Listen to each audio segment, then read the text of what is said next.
you have a voice and you have a brain, and I'm sure you have morals of your own. And whether or not that aligns with anybody else, that's yours. That's your opinion. You have a God-given right to your opinion. And the thing that the First Amendment protects, and I didn't write about this, but I'll just say it really quickly because I'm not the person that talks about this in the best way. I'm not as researched. I just know how I feel and what I know is my right. And the First Amendment is important because it's specifically here to protect speech, and not just speech that you agree with. It's specifically here to protect speech you don't agree with. That is a very important distinction for people to realize. Okay, so let's talk facts and more connections. Regardless of what you think about his opinions or if he's been demonized in your eyes by some of the aforementioned people in power by way of our very corrupt media, Tucker Carlson, really great interviewer, very curious person, and if the reason why you don't like somebody is just their personality, then I think you just need to ask yourself why that is. Because basing all of your opinions or on just your emotions is a little nearsighted. Okay, so Tucker Carlson has this fantastic podcast that I just watched. I posted it recently on my Facebook page, and I'm gonna put it back up there and just maybe leave it in my bio. Just so if you want to, you could just go to my page, you can go to my Instagram. I'll leave it on both of those so everybody can go listen to this, because this might have been mainly because of my interest in what I see happening in the world and how I see that, we have poisons in our food, and there are people there that are in power that are profiting off of you being sick. And so just go listen to the whole thing. It's a little over 2 hours, but do it while you're walking, do it while you're exercising, do it while you're doing chores, do it while you're commuting. If you have like a long commute, you get to listen to half of that. And there is so much information packed into this podcast. Believe me, I think everybody would benefit from just hearing this information. And I'm going to summarize some of it, but let me continue. So he had this fantastic podcast, and it was with a brother and sister, Calley and Casey Means, Means. Casey Means, she was a Stanford-educated surgeon, ear, nose, and throat, I believe. And Calley Means, her brother, was a lobbyist for the pharma and food industries. Okay, so that's pharmaceutical and food industries. They both quit their jobs in horror after they realized how many people were being killed by the systems that they participated in. So that's the medical, pharmaceutical, and food industry. The amount of information and evidence is staggering. So I highly suggest you watch it on your own. And but I'm going to review the points. So many of the chronic illnesses that many Americans suffer from currently are lifestyle diseases. And some examples of those are obesity, diabetes, and smoking. Essentially, these are food-borne illnesses, meaning that you get them from either having a sedentary lifestyle, not moving enough, and kind of getting everything moving through your own system, your body, and the foods that we eat, whether you're making poor choices, because a lot of food is addicting, and it's so silly, but eating healthy is like more expensive. It's so crazy. That's why, like, every time I walk around my neighborhood, And I live in a city that has a lot of wealthy people in it, even though my family is not wealthy. We just happen to be living here for like 50 years. Um, there's a lot of rich people here, and I see a lot of lawns that use pesticides, and they have no flowers, or maybe some flowers, but no vegetables for the most part. And I gotta tell you, that like breaks my heart. It's so easy to grow vegetables, and it's fun. So many of these illnesses are foodborne, like I just explained. And between 50 to 60% of children and teens, are now obese. And for the same reasons that I mentioned, for a sedentary lifestyle, which does not help, in addition to the poor food options and choices that we have, and how some of those things can be very addictive. Breast cancer has increased to 1 in 8 women. That is a crazy number. This is due in part to the amount of plastics in our foods, plastics and plastic like particles in our air, our water, and as well as the pesticides in our foods. This is a very scary statistic.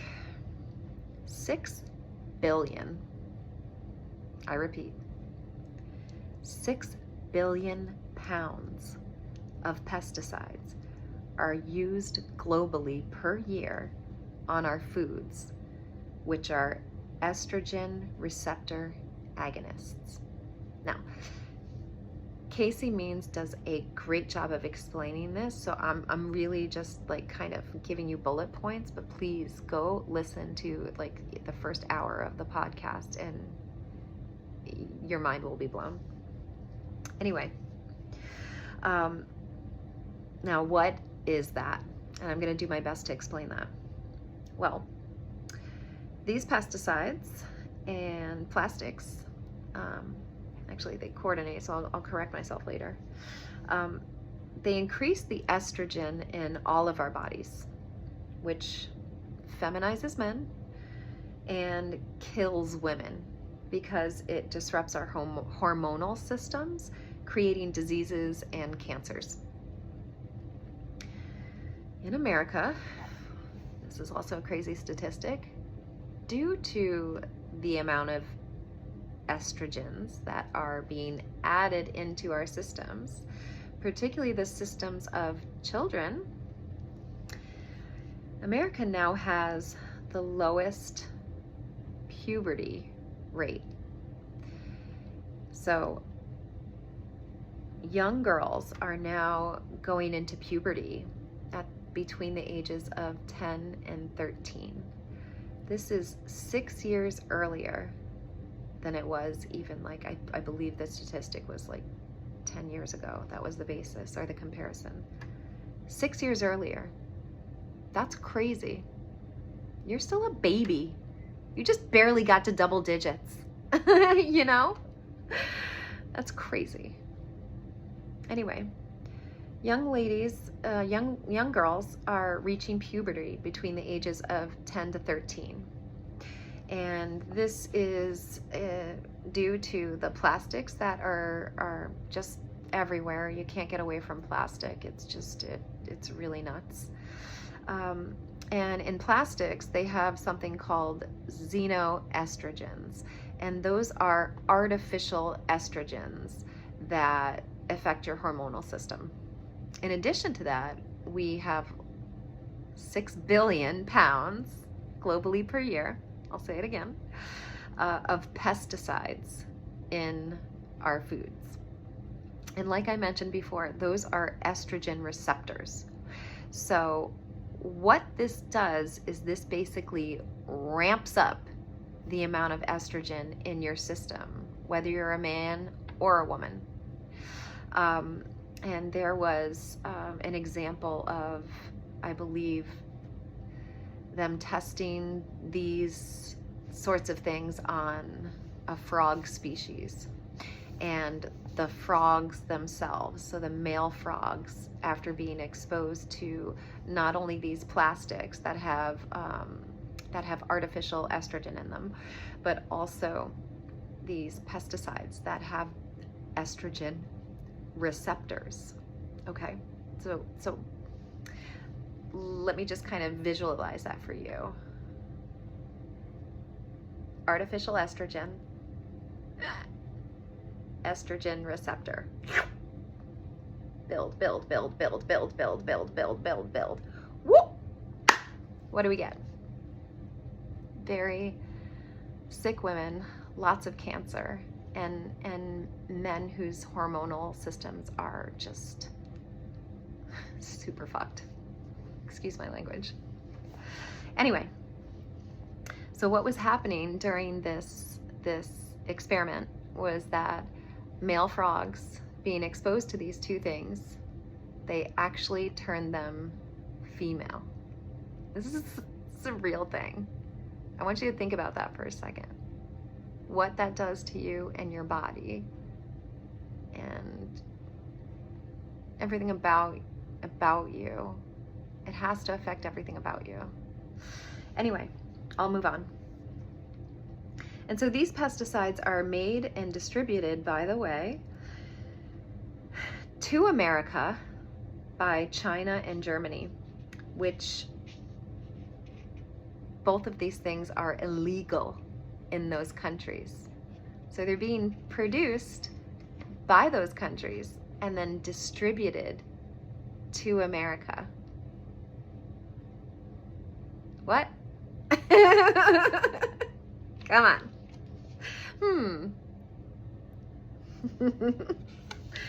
The effects. Those 6 billion pounds of pesticides are used globally for pest control, and they are found in our foods, on children's playgrounds and parks, golf courses. They are invisible, tasteless, and completely toxic to our cellular biology.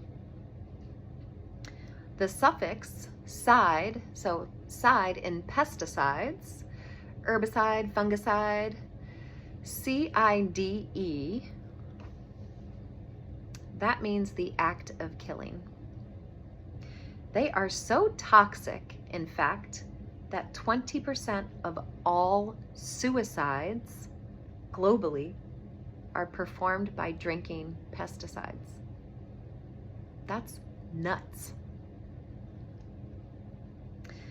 And we're told by our government that it's completely safe. Yikes. I'm going to give you a very disgusting example of one of the biggest mergers that happened in Germany. And this is what Casey Means had described on the podcast, so go listen. Bayer, B-A-Y-E-R, Bayer, the pharmaceutical company, and Monsanto, the agrochemical company that is most famously, and I believe it's their biggest product, Roundup, which is the pesticide used very widely through American agriculture. So Bayer, the pharmaceutical company, and Monsanto, the agrochemical company making Roundup, guess what? Ugh, this one's dark. Bayer makes cancer drugs for things such as non-Hodgkin's lymphoma. It's a type of cancer. And Monsanto, which makes Roundup, that's a pesticide most widely used across all of America. It causes a cancer called, come on, take a guess. Oh, you won! Non-Hodgkin's lymphoma. Casey said it best. You can't make this shit up. She didn't say shit, I did. I just think it's funnier that way. Anyway. This is so disgusting.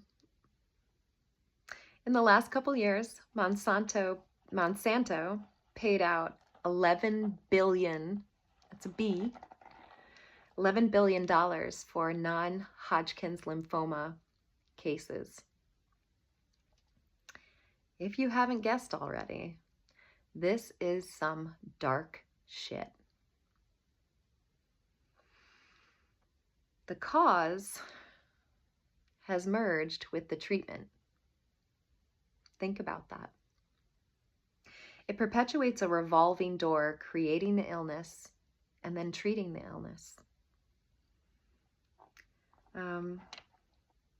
The reason why this scares me so much is, especially going back to the statistic that breast cancer is now found in 1 in 8 women. I have 2 beautiful friends of mine. One is in her early to mid 40s, and the other one is in her early to mid 60s. They're both really active, incredibly intelligent, very driven, hardworking, incredible moms. They really are just incredible people who are very conscientious about their health. They work out and exercise, and they do a lot to eat well and to be grateful and to just love their lives. And each of them, has gone through cancer treatment this past year, which, it breaks my heart.